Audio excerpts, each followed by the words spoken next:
Assalamualaikum warahmatullahi wabarakatuh. Selamat sore pemirsa setia TVRI dimanapun Anda berada.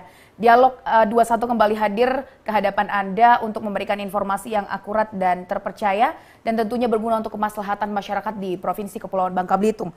Kita ketahui bersama bahwa tilang manual adalah metode yang diterapkan oleh kepolisian untuk menindak pelanggaran dalam berlalu lintas di lapangan sebelum Kapolri Jenderal Listio Sigit Prabowo menginstruksikan jajarannya untuk tidak melakukan tilang manual kembali, kemudian diganti dengan ETLE atau Electronic Traffic Law Enforcement yang tersedia dengan dua jenis, statis dan mobile. Namun hari ini kita melihat dari segi infrastruktur untuk di Bangka Belitung, siapkah Bangka Belitung untuk menyambut ETLE ini? Oleh sebab itu dalam dialog 21 hari ini kita akan membahas dengan judul Kapolri Larang Tilang Manual, Siapkah Bangka Belitung? Dan untuk mendukung tema ini telah hadir dua orang narasumber.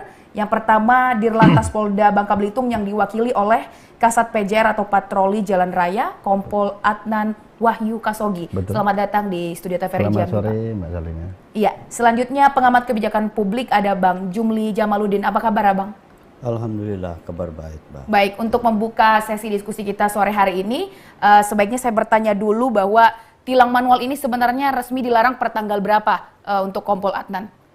Ya, kalau tanggalnya saya lupa ya, tetapi persisnya di minggu kedua bulan Oktober. Saya lupa itu surat telegramnya, namun demikian di awal atau minggu kedua bulan Oktober bulan lalu. Begitu, Mbak. Sebelum kita bicara soal ETLE nih, kita mau tahu dulu di tilang manual, mengapa akhirnya tilang manual ini diinstruksikan oleh Kapolri di hold dulu, jangan diberlakukan dulu untuk sementara. Jadi kita bahas dulu soal tilang manual, latar belakang seperti apa sehingga tilang manual ini diminta untuk diberhentikan oleh Kapolri. Ya, kalau menurut saya yang pertama ini pastinya kebijakan pimpinan tertinggi di Kepolisian Negara Republik Indonesia, dalam hal ini Bapak Kapolri, menginstruksikan didasarkan sebelumnya pada tanggal 22 September 2022, yaitu memperingati HUT lalu lintas. Beliau mendengarkan paparan bahwasanya di seluruh Indonesia, dalam hal ini 34 provinsi, sudah terpasang semua kamera ETLE. Ya, meskipun pada dasarnya baru di kota-kota besar. Namun bisa dibilang ratusan bahkan ribuan kamera terpasang untuk ETLE itu sendiri. Dari dasar itu kemudian terkait pelanggaran lalu lintas yang semakin banyak dan pertumbuhan kendaraan yang semakin meningkat, Bapak Kapolri menginstruksikan Bapak Kakor Lantas akan menguji bagaimana kinerja daripada itu sendiri, kemudian mengurangi interaksi dalam hal ini polisi lalu lintas terhadap pelanggar atau pengendara kendaraan bermotor. Baik, dari situ. Baik, kita udah tahu nih soal latar belakangnya, langsung ke pengamat kebijakan publik. Kira-kira evaluasi kalau seorang pengamat melihat bagaimana tilang manual ini sebenarnya sebelum ini dilakukan, karena dalam sejarah Indonesia baru kali ini ETLE diberlakukan, atau sudah pernah, Pak Adnan? Baru 2 tahun belakangan. Baru 2 tahun belakangan. Baik, kalau dilihat tilang manual, Bang Jumli, kira-kira mengapa latar belakang dari tilang manual ini diberhentikan? Kira-kira efektif atau tidak sebenarnya tilang manual itu? Ya, terima kasih, Mbak.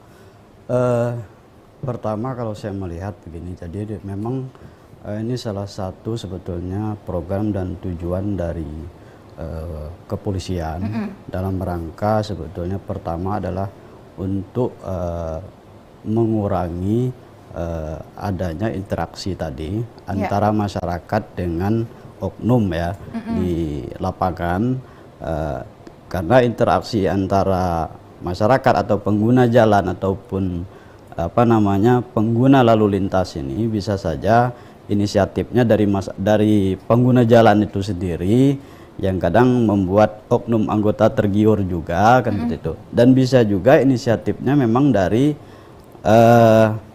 oknum itu sendiri atau bisa kedua-duanya, memang ada masing-masing punya inisiatif. Tapi dalam hal ini sebetulnya bukan hanya itu, sebetulnya kenapa tilang manual memang secara bertahap mungkin akan dihapus, saya tidak tahu, tapi ini sepakat nggak Bang Jumli kalau benar-benar dihapus tilang manual?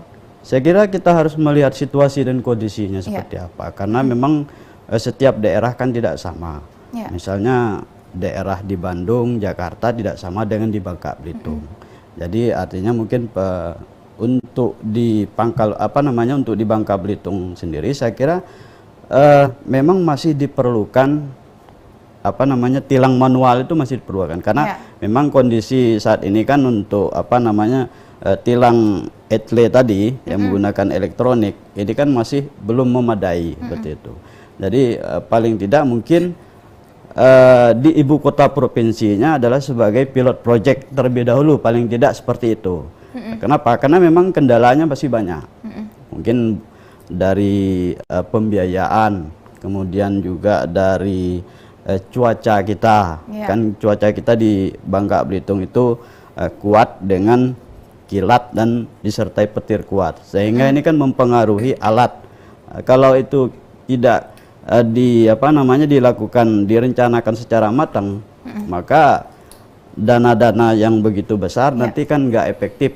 Sebelum kita ke dana, Bang Jumli, ini kita bahas soal tilang manualnya dulu. Iya, betul. Ya, efek positifnya sebenarnya kan ada nih tilang manual kalau seorang pengamat melihat. Ya, saya begini, jadi kalau tilang manual kan salah satu tadi untuk artinya jangan sampai terjadinya potensi-potensi bahkan dugaan-dugaan nanti ada interaksi antara masyarakat atau pengguna jalan dengan oknum ya di lapangan, sehingga itu salah satu untuk mengurangi sebetulnya seperti itu. Kemudian berikutnya adalah sebetulnya kenapa masih tetap perlu dilakukan tilang manual itu? Pertama karena kan kita dalam melakukan rencana penerapan etle yang sebetulnya secara bertahap nanti mungkin ke depannya itu akan sepenuhnya tilang manual itu akan dihapus mungkin sama sekali seperti itu.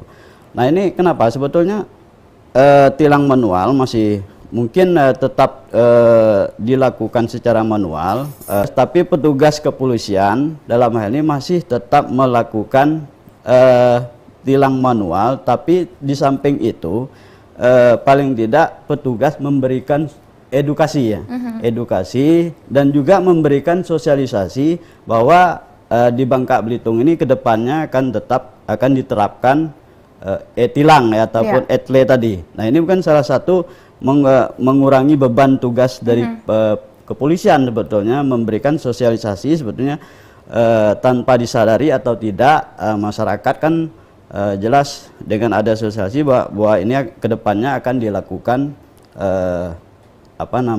e-tilang secara keseluruhan.